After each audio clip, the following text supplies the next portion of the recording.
Сегодня будет рыбный день, потому что в рыбе фосфор. И этого фосфора явно очень многим не хватает. Но мы сегодня должны поговорить о другом. Мы должны приготовить рыбу так, чтобы ей не было обидно, что ее поймали и съели. Посмотрите. Разумеется, вот это все будет горчить. Но мало ли чего там не дочистили в магазине. Мы же рыбу готовим для себя, а не для магазина, в конце концов. Во-вторых, несоленая рыба – это самое невкусное, что только может быть на земле вообще.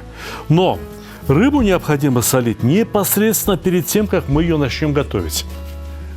Только внутри рыбы я бы подложил кое-что вкусное.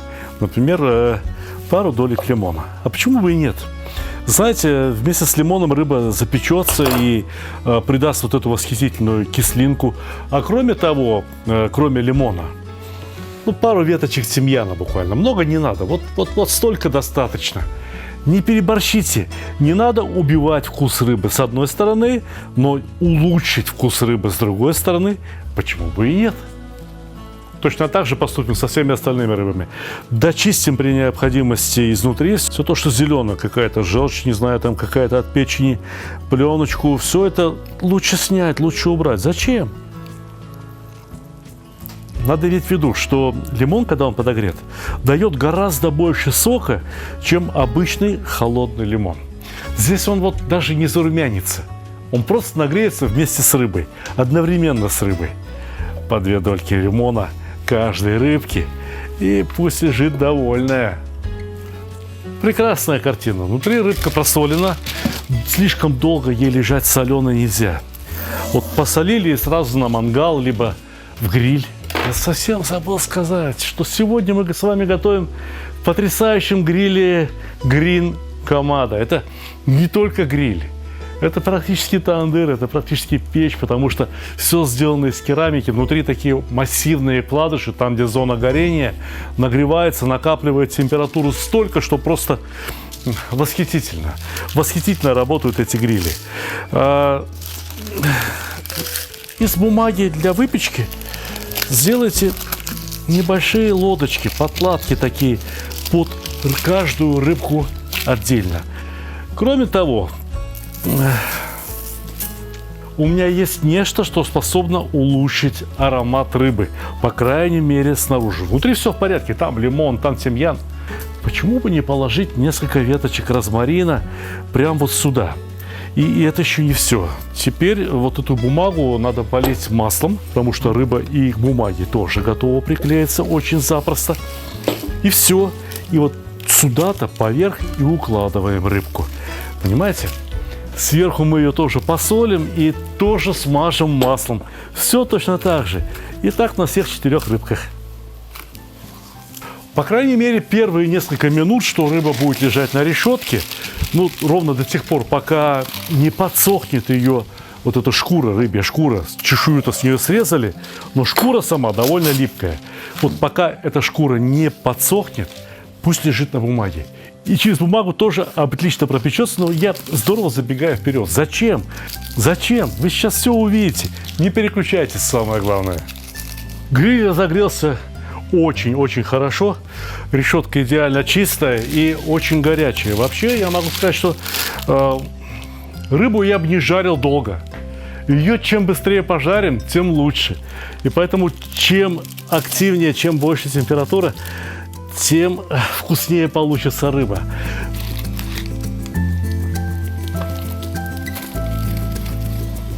Это гриль Kamado такого среднего, очень достойного такого размера. И видите, 4 рыбы помещается. Да, можно было бы и 6 рыб одновременно приготовить. Сюда можно поставить, не знаю, там, бараньи ноги. Сюда можно поставить огромный кусок говядины, приготовить этакий ростбиф. И все получится превосходно. И еще, слышно и видно, да, что и шипит отлично, шкварчит отлично. Прекрасно. Прикройте крышку. Пусть при закрытой крышке готовится. Сейчас тепло работает не только снизу от угля, от стенок этого, опять чуть не сказал тандыра, от стенок этой печи, от ее купола очень сильно разогретого, тоже инфракрасные лучи идут, работают на рыбу. Нам самое главное что? Чтобы рыбка получилась румяная снаружи и очень сочная, вкусная внутри. Green Kamada. Смотрите, как дымит. Ну, прошло 3 минуты. И я думаю, что пора перевернуть рыбу на другой бачок. В чем предназначение вот этой бумаги? Какова наша задача? Ну, сделать так, чтобы потом шкура все-таки не прилипала к решетке. Видите, она и через бумагу тоже вполне себе пропекается. Вот это сейчас поближе к центру надо. Да? А бумага при этом не загорится никогда, потому что бумага вспыхивает при температуре, не знаю, там 300-350 градусов. Посмотрите в справочниках. Знаете, все-таки шкура у этой рыбы очень нежная. Вот пытался переворачивать и все равно поранил. Как ни старался ее сохранить, ну, маловато у меня опыта. Маловато опыта с рыбой, потому что вы почему рыбу вообще не любите? Почему не едите? Я сколько раз снимал ролики с рыбой, и каждый раз минимальнейшие просмотры. Почему так? Все говорят, мы любим рыбу, давай рыбу, рыба полезная. А сами не смотрят. Потому-то у меня опыта и мало. Гораздо меньше, чем с пловом, который вы любите. И гораздо меньше, чем, например, шашлыком. Хотя на самом деле я рыбу люблю очень. Ну прям вот очень-очень люблю рыбу. А особенно, когда она пахнет вот так восхитительно. Еще 5 минут и можно подавать.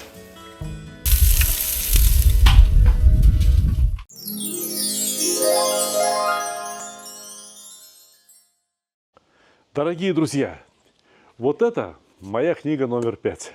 Она есть уже у многих из вас. Радует.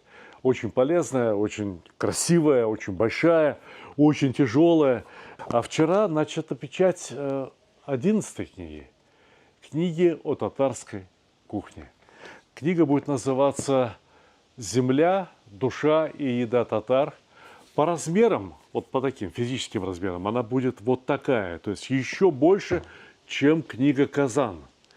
Только она будет еще толще. Здесь 280 страниц. А в татарской книге получилось так, что будет 440 страниц. Дешево такая книга стоить не может. Но начиная с издания моей самой первой книги «Казан Мангал», каждый раз я устраивал для моих подписчиков особые акции по продаже книги. И вот пока еще книга не поступила на склады, вы можете оплатить эту книгу по значительно сниженной цене. Ну, скажем, до 1 октября.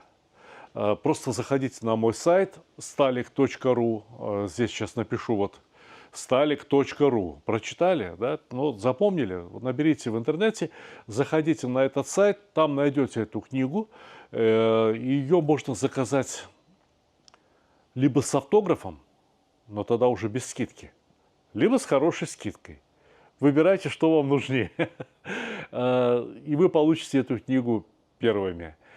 Кстати говоря, книга о татарской кухне – моя первая книга, которая издается не только на русском языке, но вот прямо сейчас одновременно с русским тиражом печатается еще и небольшой английский тираж. Если у вас где-то есть родные, друзья, знакомые в тех странах, где не говорят по-русски, вы можете приобрести для них книгу на английском языке. Разумеется, небольшой тираж обходится дороже, чем большой тираж, поэтому книга на английском языке будет немного дороже. Но нам-то с вами что беспокоиться? По-русски она будет стоить своих денег, я вас уверяю. Так что поторопитесь. После 1 октября уже не просите о скидках.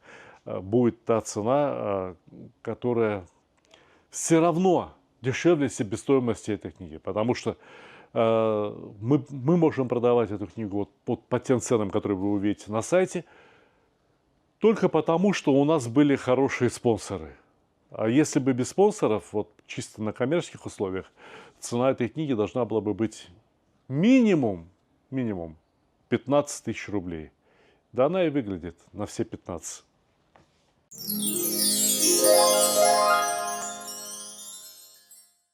Перевернем? Перевернем. Опа.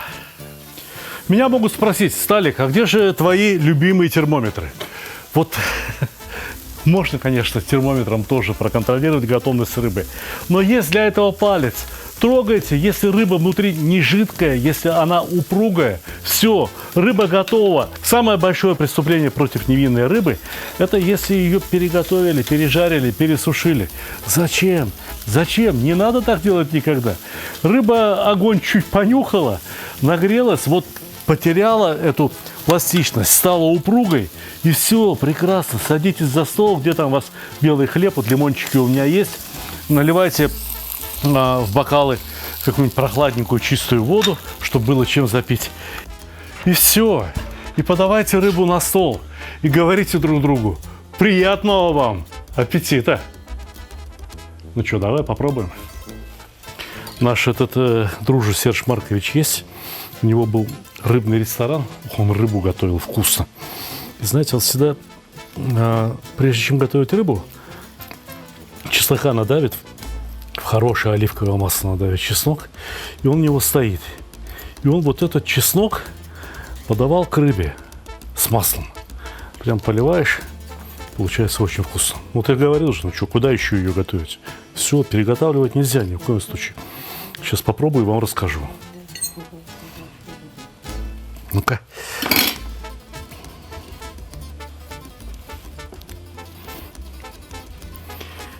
Лимончиком.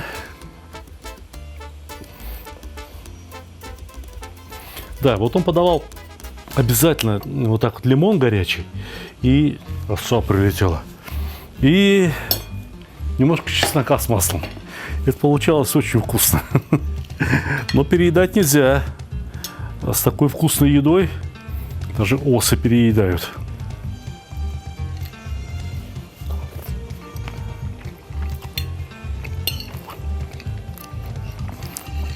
Знаете, ребята, ну, что бы я вам в другой раз не говорил, все-таки живой огонь есть живой огонь. Ну, где-то даже там подпаленный, где-то там этот розмарин сгорел. Ну и что? А откуда дымку-то взяться? Откуда вкусу взяться, аромату? Шикарно.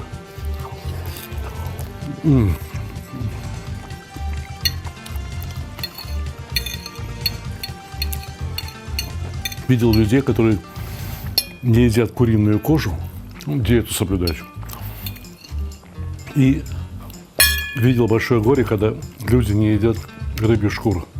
Это самое вкусное. Самое вкусное. Ладно, пока. Отличный обед.